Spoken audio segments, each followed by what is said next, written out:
Cuando son las 9 de la noche con 4 minutos y 35 segundos, ya están aquí todos mis millennials listos, porque hoy es miércoles millennial. Dylan Pizaña de la UNAM, te saludo. Geraldine Cisneros del Poli. Regina Vázquez de la Náhuac. Bienvenidos. Hola, ¿qué tal a todos? Oigan, pues muchos temas en esta semana, pero por supuesto hay dos que son preponderantes. La tragedia de migrantes en San Antonio y el feminicidio, el tremendo feminicidio de Irma Lidia, la cantante, a manos de su muy influyente, prepotente y también fichado esposo, aunque no tan fichado porque como es abogado siempre se ha librado, aunque aparentemente habría podido también matar a sus dos ex esposas anteriores porque murieron en muy extrañas circunstancias. Ok, ¿con qué tema quieren empezar, millennials?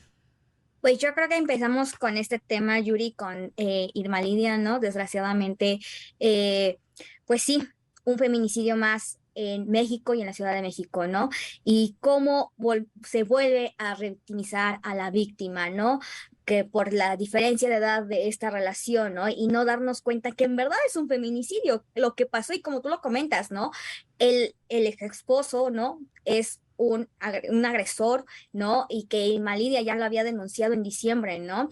Entonces, ¿cómo es que escabulle de esta situación haciendo su prepotencia y diciendo que pues él tiene amigos influyentes en la política y pues bueno, y litigando, de hecho, hasta hace muchos años, ¿no? Sin y su título, ¿no? Que en el 2017 apenas lo obtuvo. Pero bueno, volviendo al tema de las víctimas de feminicidio, ¿no? Siendo Irma Lidia más una cifra más en esta situación, ¿no? Obviamente una situación de violencia familiar que sufrían Irma Lidia, ¿no? Desgraciadamente revictimizarla que hoy cuando no se puede defender y que este caso, como tú lo comentas, Yuri, también, que a lo mejor no, yo no digo presunto, porque ya es un culpable, ¿no? Su ex esposo, que a lo mejor pueda salir libre y no cumpla los mínimos 40 años de prisión y pues a lo mejor digan que tiene alguna enfermedad porque ya pues, el señor ya tiene 80 años, ¿no? Y a lo mejor por eso se libre de la cárcel. Sí, terrible este caso de la cantante Irma Lidia, que ha sido muy sonado en las últimas semanas porque bueno, precisamente esta mujer que lamentablemente fue asesinada de una manera muy lamentable en un conocido restaurante de la Ciudad de México, pues ha sido muy sonado porque pertenecía a todo este medio del espectáculo, pero pues se suma a las mujeres asesinadas que tristemente en nuestro país más de 10 mujeres son asesinadas diariamente y eso hay que decirlo porque por supuesto que lo que sufrió Irma Lidia pues lo sufren miles de mujeres más todos los días en nuestro país y por supuesto que es necesario alzar la voz porque por supuesto que este tipo de cosas no tienen que seguir sucediendo. Lo que señalaba Geraldine me parece importante porque la cantante ya había hecho una denuncia previa en torno a violencia familiar y lamentablemente, pues, ¿qué es lo que sucedió después? Que no hubo continuidad en esa denuncia, tan es así que terminó siendo asesinada. Entonces, lamentablemente, el problema que hay en México es que no se les da la atención necesaria a las mujeres una vez que presentan una denuncia, que pareciera que una grosería, que pareciera que una agresión física o verbal no pudiera evolucionar, pues aquí tristemente vemos que sí evoluciona y termina tristemente en un feminicidio. Y es necesario que no lo digamos solamente el 8 de marzo o el 9 de marzo, que es el día en contra de la violencia a la mujer, sino el Día de la Mujer y el Día de la Violencia en contra de la mujer, por supuesto, que no lo digamos solamente esos días, sino que lo señalemos todos los días, que a ninguna mujer más bien a todas las mujeres se les debe dar la atención y ninguna mujer en este país debería de ser asesinada por ninguna circunstancia y mucho menos por el hecho de ser mujer. Justo como comentan mis compañeros, creo que es importante destacar que el caso de Irma Lidia se suma a otros casos mediáticos en el que las víctimas ya habían denunciado estas denuncias, ¿no? Tenemos el caso de Abril Pérez Sahagún, que fue asesinada en noviembre de 2019, que puso una denuncia con su ex esposo por haberla intentado asesinar. Tenemos recientemente el caso de Cecilia Manzón, que su ex esposo no quería pagar la pensión alimenticia, entonces lo denunció y terminó siendo asesinada. Entonces hay un patrón en estos feminicidios mediáticos en que las exparejas no solo son parte de un círculo poderoso, ¿no? De empresarios y de políticos, pero que aparte tienen una denuncia y que se están ignorando y que no se están investigando y que tienen como resultado o el feminicidio de muchas mujeres, ¿no? Y creo que también es muy importante destacar la importancia mediática en estos casos, porque sí, Irma Lidia es uno de los casos más mediáticos y que ha sonado muchísimo, pero es uno de los 10 feminicidios diarios que pasan en todo México. ¿Qué está pasando con las otras 10 mujeres que no se le está dando cobertura y que seguramente por no tener una cobertura mediática no se llevará a la justicia? Entonces hay que encontrar esta relación entre la presencia mediática de los casos de feminicidios y encontrar la justicia en estos casos. Sí, y como comentan tanto Lidan como Regina, en esa situación, punto número uno, ¿no? El caso hacia las autoridades. O sea, tú vas a un ministerio público y literal, o sea, tienes que estar muerta o una celebridad, una figura pública para que en verdad te hagan caso, porque sí son horas y horas y horas y horas, y también médicos legistas para ver si en verdad sufriste alguna violencia psicológica, verbal o física, ¿no? Ese es un punto también en nuestras políticas públicas que existe y que tendríamos que regular y que tendría que haber una mejora, porque no son, o sea, ¿cuántas víctimas más? Hoy son 10 víctimas diarias. ¿Cuántas tienen que ser para que en verdad nos hagan caso? Y como dice Regina, ¿cuántas tienen que ser? O sea, tiene que haber por lo menos en la mañanera, yo digo, opino, considero, que se hablen de estos casos, de los otros 9 casos que nos escuchan todos los días y el seguimiento de estos casos, porque al final del día solamente terminan ¿en qué? En un carpetazo. En gracias por participar y tienes que, como vuelvo a recordar, tienes que llegar casi con el golpe o literal muerta para que te hagan caso y exista la verdadera y tal vez posible justicia en este país. Y por supuesto que es preocupante que incluso desde el espacio presidencial que mencionas, la contramañanera, Gerald, pues muchas veces también han sido señaladas y estigmatizadas las mujeres. Y por supuesto que el gobierno y las autoridades tienen que proteger a las mujeres. Solo como dato, de diciembre de 2018 a abril de 2022 hubo 3.385 feminicidios. Evidentemente la cifra ya aumentó. Y en este mismo lapso pues hubo 9.502 homicidios dolosos de mujeres, que también es una cifra que va en aumento, y por supuesto que hay una crisis de seguridad para las mujeres, y también hay que decirlo, hay una crisis de seguridad en todo el país. En promedio 80 personas son asesinadas a diario y son cifras que han superado niveles de violencia que no se tenían en secciones anteriores, por ejemplo. Pero la violencia en México tristemente tiene que ser atacada con una estrategia de seguridad en general y por supuesto tener especial hincapié en atención a feminicidios y en atención a violencia hacia las mujeres, porque no es posible que lo estemos señalando una y otra vez, porque este problema no es de este gobierno, por supuesto, no es de hoy, y que cada año las mujeres se manifiestan pues prácticamente cada mes, cada 25 de cada mes, las mujeres se visten de naranja en protesta para dar y manifestar un alto a la violencia en contra de las mujeres, y con todo y esas manifestaciones, la violencia en contra de las mujeres sigue aumentando. Entonces, por supuesto que no es posible que con protesta tras protesta siga, en vez de que haya una disminución de los feminicidios, haya un aumento. Entonces algo se está haciendo mal y la estrategia, por supuesto, que no está funcionando. Entonces, por supuesto, hacer un llamado a las autoridades, sobre todo sensibilizar a las autoridades del gobierno federal, que son mujeres, a que tengan empatía con las mujeres mexicanas y hagan entender a quienes se rehúsan a cambiar la estrategia de seguridad y de atención a la violencia contra las mujeres, a que hagan algo al respecto. Hablemos también un poco de esta parte social y significativa de que esta persona, de este hombre, se haya atrevido a asesinar a su mujer en un lugar tan público.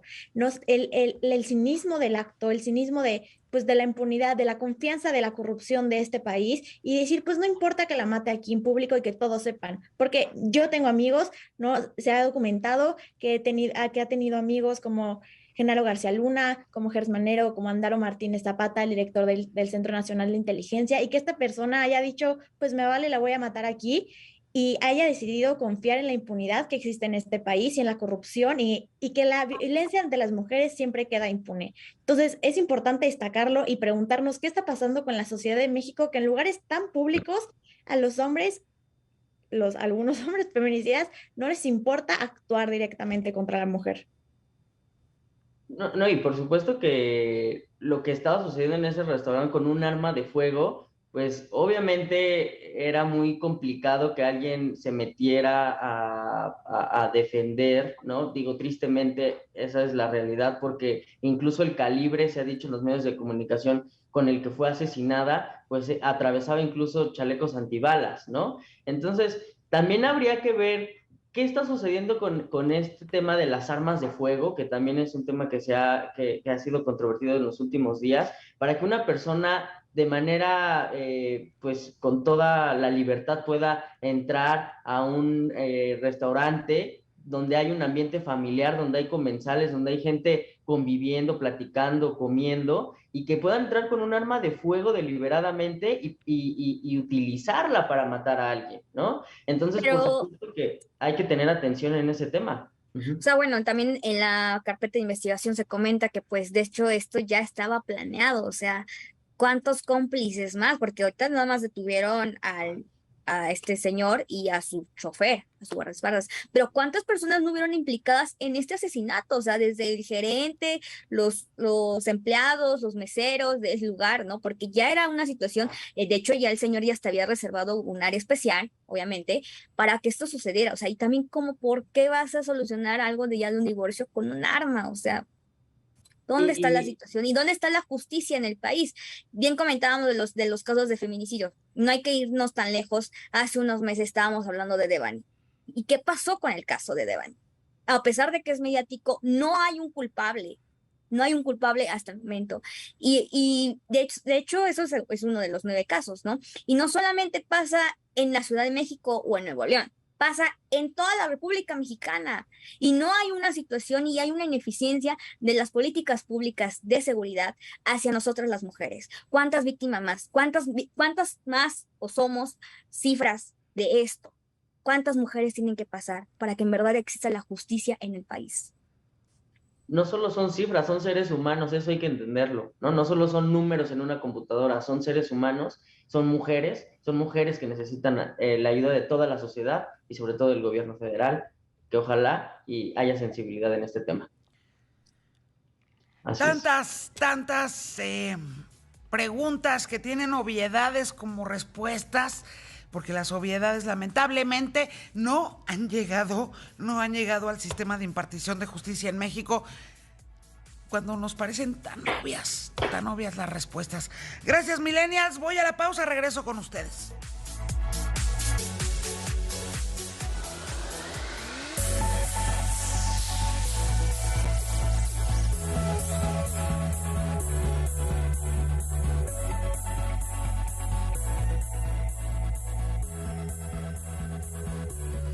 De la noche con 23 minutos, 15 segundos, miércoles millennial.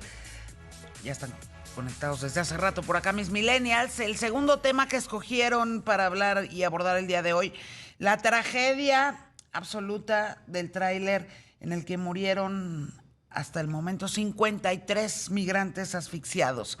¿Quién empieza? Así es, Yuri, elegimos este tema, por supuesto, porque para nosotros los jóvenes, para toda la sociedad mexicana y bueno, y latinoamericana, porque había de otras nacionalidades entre estos migrantes que fueron hallados muertos y abandonados en un tráiler en Texas. Bien menciona, 53 migrantes fueron hallados muertos, 40 hombres, 13 mujeres y 27 de ellos eran mexicanos. Y bueno, por supuesto que es lamentable ver que 27 mexicanos murieron de esta manera tan lamentable, murieron de asfixia en la parte trasera de un camión, en la parte de carga de un camión, y murieron por huir y buscar mejores oportunidades en otro país, porque lamentablemente pues en nuestro país las cosas pues no van muy bien, o sea, ese es el trasfondo del asunto. En nuestro país y en América Latina, lamentablemente, la situación de seguridad, de salud y la situación económica y política en estos países, incluyendo el país, nuestro país, México, pues no van nada bien. En México, por supuesto, el tema de la inflación, como en todo el mundo, ha causado un grave problema en el bolsillo de las familias mexicanas, el dinero no alcanza, las cosas están cada vez más caras y bueno, este tipo de situaciones orillan a algunas personas a buscar mejores oportunidades en otro país. En este caso, bueno, vimos ya en qué terminó esta situación de estos migrantes y habría que señalar, por supuesto, la responsabilidad que tiene el gobierno mexicano y a través del Instituto Nacional de Migración, porque esto no es la primera vez que sucede. A finales de 2021 hubo 55 muertos por el choque de un tráiler que traficaba a migrantes.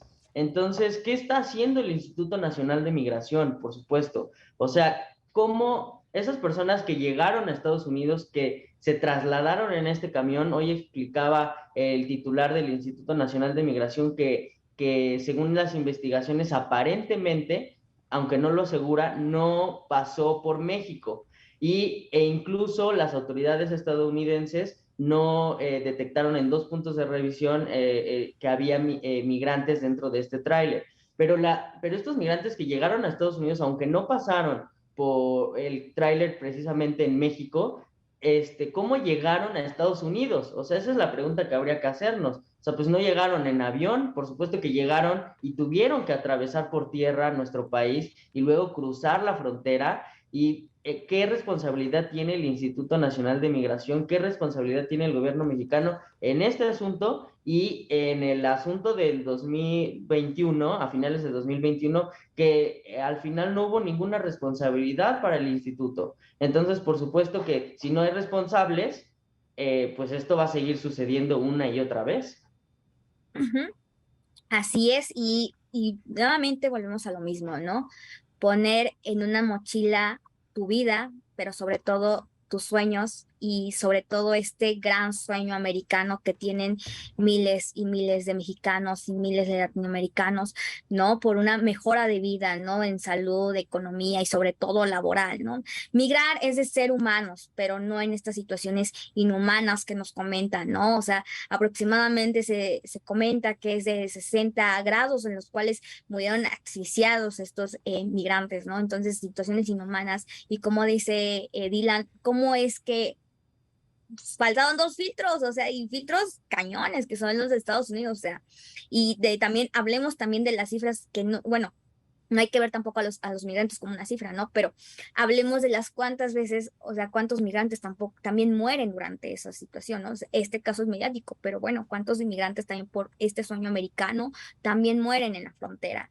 También vemos que, bueno, dentro de las 27 víctimas fueron mexicanos, pero también hay 2 presuntos mexicanos que también obviamente operaban con este tráiler, pero no solamente son 2 o 3 personas, ¿no? O sea, ¿cuántas personas hay detrás de todo esto, ¿no? Tanta corrupción, tanto, o sea, no creo que 3 personas se hayan hecho cargo de de más de 53 migrantes, o sea, eso es inhumano, ¿no? No me cuadra ahí, ¿no?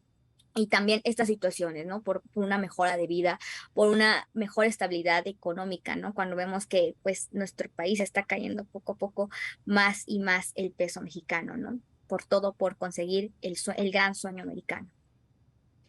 También cuando hablamos de la migración y del problema de la ilegalidad, hablamos mucho sobre qué es lo que tienen que hacer nuestros países, los países latinoamericanos, para que los migrantes se queden aquí y no tengan la necesidad de irse a Estados Unidos. Pero también es importante hablar de qué es lo que está haciendo Estados Unidos para proteger a los migrantes que ya llegaron a su territorio. Justamente el tráiler había pasado 2 controles y no detectaron ni que estaban los migrantes ahí. En la Cumbre de las Américas habló mucho sobre esta necesidad de invertir en Latinoamérica y hacer que se queden, pero ¿quién le está preguntando a Estados Unidos qué están haciendo para proteger a los migrantes? Entonces, sí es importante ver qué está pasando en México, qué estamos haciendo nosotros, el Instituto de Migración, pero qué está haciendo también Estados Unidos por los migrantes que ya están en su territorio para protegerlos, para encontrar justicia y para brindarles también oportunidades nuevas.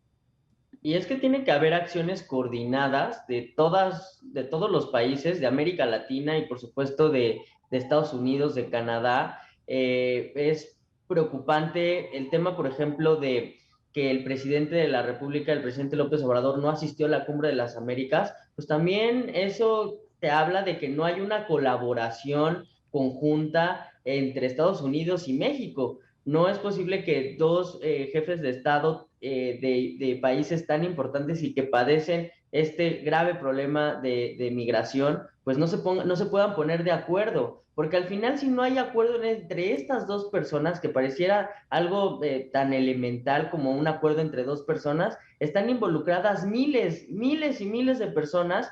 Y por supuesto es necesario que las autoridades tanto del gobierno de Estados Unidos como el gobierno mexicano se pongan de acuerdo y que también se incluya toda América Latina para que pues se generen las condiciones necesarias para que las personas, los seres humanos vivan en una situación digna y no tengan la necesidad de emigrar. A lo mejor es demasiado aspiracionista, diría el presidente, pero por supuesto que tenemos que trabajar y pensar que debe haber mejores condiciones para los seres humanos en general, sin importar en dónde vivas. Y mientras eso sucede, pues el problema de la migración va a seguir aconteciendo y lo que habría que encontrar es respuestas a qué estrategias se tienen que poner en marcha para contener sí la migración, pero para que una vez que las personas ya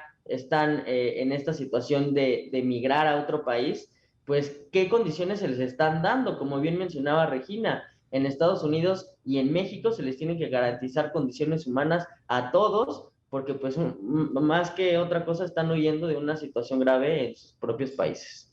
Creo, Dylan, que le diste también un punto clave y una gran pregunta a las autoridades mexicanas, ¿no? ¿Qué está pasando? ¿Por qué están migrando la gente a América, no? Bueno, a Estados Unidos. ¿Por qué lo está haciendo? ¿Por qué situación?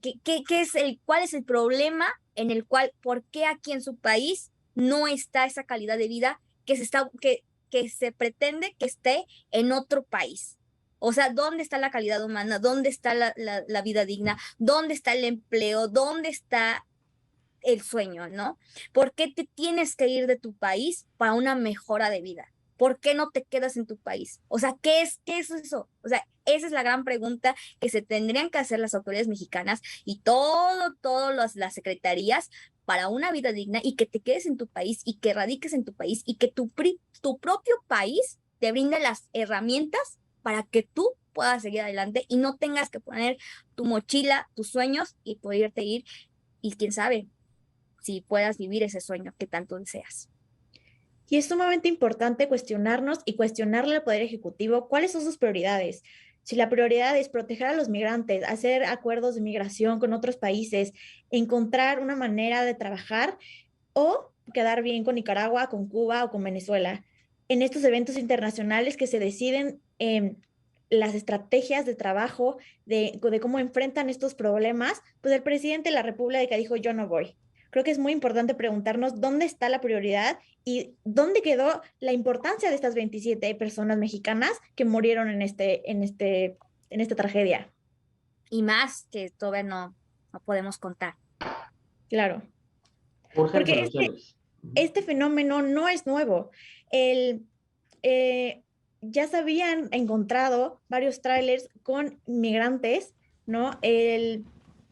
Durante el año pasado, Tom Holland, director interino del Servicio de Inmigración y Control de Aduanas de Estados Unidos, durante el periodo de Trump, dijo, esto es un fenómeno nuevo de gente que se está escondiendo en trailers para entrar a Estados Unidos y tenemos que tener ojo en esto. Y ahora sí, no se está poniendo la suficiente atención porque evidentemente si pasaron 2 controles y no hicieron nada y no los encontraron, pues hay algo que está fallando en el sistema. Terrible. Pues ahí está, millennials, la verdad es que ojalá en la reunión que van a sostener López Obrador y Joe Biden se llegue a acuerdos muchísimo más concretos en la materia, porque de verdad este tipo de tragedias en efecto las vamos a seguir viendo en tanto no se tomen medidas mucho más humanitarias y mucho más eficaces y eficientes en el tema. Gracias, millennials, los veo por aquí la próxima semana. Bye, Yuri.